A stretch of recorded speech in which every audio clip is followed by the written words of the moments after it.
மகர ராசியை பொறுத்த வரைக்கும் ராசிக்கு 3க்கும் 12க்கும் உடையவர் ராசிக்கு 7ஆம் இடத்தில் சென்று உச்சமாகி ராசியை பார்க்கிறார். ஸோ இதன் காரணமாக திருமணம் ஆகாதவர்களுக்கு திருமண பிராப்தம் உடனே ஏற்படும். அதே போல் ராசி அதிபதியும் ராசிக்கு 3ஆம் இடத்திலிருந்து ராசிக்கு 12ஆம் வீட்டை பார்க்கிறார். அவரே ராசிக்கு 5ஆம் வீட்டையும் பார்க்கிறார். ஸோ சமூகத்தில் மதிப்பு மரியாதை கிடைக்கும். திருமணம் ஆகாத மகர ராசிக்காரர்களுக்கு திருமணம் பாக்கியம் ஏற்படும்.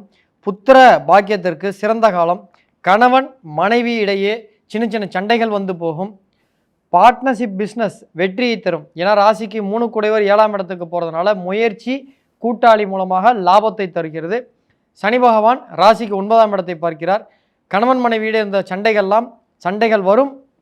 நவம்பர் டிசம்பருக்கு பிறகு சரியாகும். பார்ட்னர்ஷிப் பிஸ்னஸ் வெற்றியை தரும். எதிர்பாலினத்திடம் எச்சரிக்கையாக இருக்க வேண்டும். ஆப்போசிட் ஆண்களாக இருந்தால் பெண்களிடத்திலும் பெண்களாக இருந்தால் ஆண்களிடத்திலும் எச்சரிக்கையாக இருக்க வேண்டும். காரணம் என்னென்னா ராசிக்கு 11ஆம் இடத்தை குரு பகவான் 7ல் அமர்ந்து பார்க்கிறது. 7, 11, 1, 3 இது ஒரு தப்பான ஸ்தானம். ஸோ தேவையில்லாத அஃபேர் ஏற்படுறதுக்கான வாய்ப்புகள் உண்டு. எதிர்பாலினத்தினுடன் வாய்ப்பு கொடுக்கக்கூடாது. என்னென்னு கரெக்டாக இருந்துக்கணும்.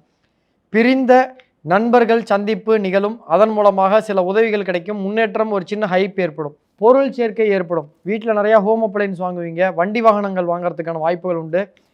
நிறைய சுப செலவுகள், சுப காரியங்கள் செய்யக்கூடிய விஷயங்கள், சுப நிகழ்வுகளுக்கு செஞ்சு மொய் வைக்கிறதுக்கான வாய்ப்புகள் உண்டு. இந்த டைமில் நல்ல பார்ட்னர்ஷிப் அமையும்.